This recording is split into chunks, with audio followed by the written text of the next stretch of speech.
ABAC 360 combine un nombre impressionnant de fonctionnalités, de saisie de temps et de dépenses, de gestion de projet, de facturation et de rapport.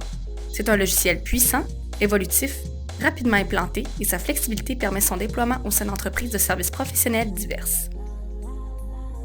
Le dossier client permet de documenter, à de multiples niveaux, le profil des clients. L'onglet Général présente les informations sur la facture. La langue est importante car elle assure que le document sera imprimé dans la langue du client.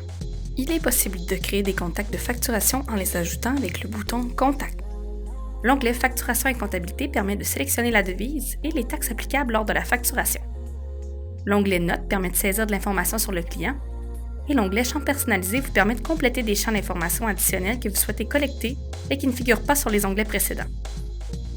Via la fiche du client, vous avez accès au projet qu'il concerne en cliquant sur « Projet ». Vous accédez ainsi à la liste des projets pour ce client. Le dossier Projet constitue la pierre angulaire de la gestion. Outre l'onglet Général, permettant de restreindre les activités, les dépenses et les ressources, il est possible d'y inclure un budget, une tarification, le format de facture, des notes et de créer des champs personnalisés.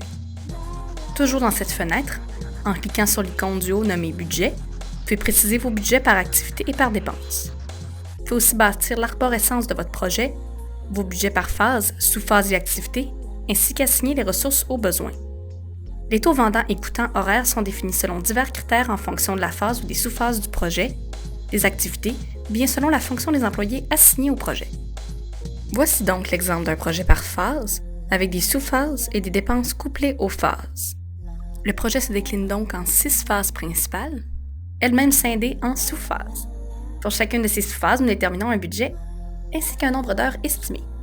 Pour ajouter une phase, cliquez sur « Ajouter » ou sur « Dupliquer » pour en reproduire une. Le même principe s'applique pour les tâches, les dépenses, les ressources, les fonctions et les codes de paye.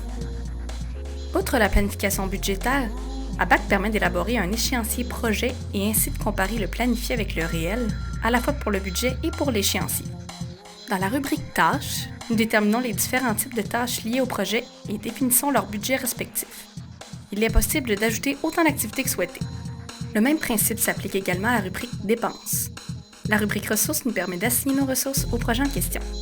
En ouvrant la fiche de l'employé, nous accédons à la fenêtre dans laquelle nous pouvons l'assigner à une période spécifique et pour une quantité spécifique d'heures par jour.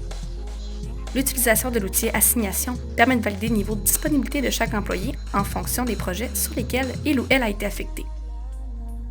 À ce stade, le projet est configuré. Vous avez défini les phases et les activités du projet, calculé vos budgets, déterminé vos taux et assigné vos ressources. Avec ABAC, gérez votre documentation projet en spécifiant le type de document, sa version et son niveau de confidentialité. Au sein d'ABAC et pour divers modules, il est en effet possible de stocker tout type de documents. Si vos employés saisissent temps et dépenses au jour le jour, le sommaire de projet vous donnera pratiquement en temps réel des informations importantes concernant la situation financière du projet. Diverses méthodes permettent de saisir du temps et des dépenses dans ABAC. Depuis la page d'accueil, cliquez sur « Feuille dépenses ». Faites alors créer une feuille de temps en cliquant sur « Ajouter une feuille ». On applique un principe similaire à la saisie de temps qu'à la saisie de dépenses. Pour une feuille de temps, vous commencez par sélectionner le ou les projets, puis vous sélectionnez l'activité et vous terminez en inscrivant le temps effectué. Ici, le temps réfère à une activité spécifique, c'est-à-dire une réunion interne. Vous pouvez préciser la tâche en changeant la description. L'employé peut saisir une note explicative sur l'onglet « Notes ». Voici donc quelques icônes intéressantes. Pour saisir une feuille de temps, pour saisir un compte de dépenses, pour dupliquer une entrée, pour imprimer le rapport de temps ou le compte de dépenses, et pour la gestion documentaire, c'est-à-dire joindre un document, par exemple une copie du reçu de restaurant, à la dépense saisie dans ABAC 360. La section du bas nommée « Autres » de la page Feuille dépenses affiche un calendrier qui indique sur quelle journée l'utilisateur est positionné. Si les jours sont surlignés de jaune, cela signifie qu'il y a du temps et ou des dépenses qui ont été saisies. Une autre couleur de surlignage signifie que des saisies de temps et ou de dépenses ont fait l'objet d'une approbation par un supérieur immédiat. Cliquez sur le bouton « Légende de couleur » pour plus de détails. Une fois les feuilles de temps et les dépenses approuvées, aucune modification par l'employé n'est possible.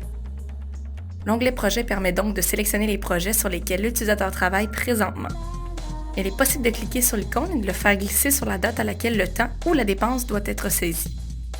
Il ne reste qu'à sélectionner l'activité et inscrire le temps travaillé. Il n'y a pas que les dépenses des employés qui peuvent être facturées sur un projet. Il peut aussi y avoir des dépenses provenant d'achats effectués auprès de fournisseurs. Une fois la facture fournisseur saisie dans ABAC, il est possible de la refacturer avec ou sans marge bénéficiaire selon les besoins. ABAC propose un module de facturation particulièrement polyvalent et flexible. Ainsi, il est possible d'utiliser divers formats de facture, ainsi que de facturer au réel, au forfait ou au pourcentage d'avancement. La facturation s'effectue en 2 étapes. On commence par la création d'un projet de facturation, puis on effectue la conversion en facture via le module Facturation en lot. Le projet de facturation est une ébauche qui peut être approuvée avant la version finale. À ce stade, toutes les modifications sont encore possibles. L'utilisateur se rend dans l'onglet Projet de facturation et clique sur Ajouter pour ajouter un projet de facturation. Il faut sélectionner le client pour que cette fenêtre apparaisse. Il suffit alors de suivre les différentes étapes qui vous mènent à la finalisation du projet de facturation. L'onglet Information générale vous montre donc le ou les projets du client pour lequel vous désirez faire la facture. L'onglet Transactions vous permet de sélectionner les transactions à facturer. L'onglet Cumulatif vous montre le cumulatif à facturer. L'onglet Format vous permet de sélectionner le format de facture et d'y inscrire le texte de facturation selon le format choisi. L'onglet Approbation permet à l'approbateur désigné d'inscrire ses commentaires en lien avec la facture du client. L'onglet Champ personnalisé peut être utilisé afin d'ajouter de l'information que vous pourriez vouloir voir sur votre facture. Il nécessite la personnalisation de votre format de facture via un de nos programmeurs. On se rend par la suite dans le menu Facturation en lot, où le projet de facturation est converti en facture. Vous transférez ensuite le projet de facturation approuvé dans la section « À facturer », datez la facture et acceptez les modifications pour officialiser la facture. La facture peut être imprimée ou envoyée par courriel en format PDF. Les données de facturation peuvent être transférées au système comptable si le logiciel est intégré avec ce dernier. Il s'agit d'un processus rapide et fiable en seulement quelques étapes. ABAC 360 propose un nombre impressionnant de rapports standards. Ces rapports permettent, en tout temps, d'accéder au contrôle du budget, de connaître les travaux en cours et la rentabilité d'un projet, d'extraire diverses listes de transactions et d'obtenir le sommaire d'un projet selon des critères spécifiques. Il est également possible de faire développer ses propres rapports. Ils sont ensuite disponibles sous la section « Rapports personnalisés ».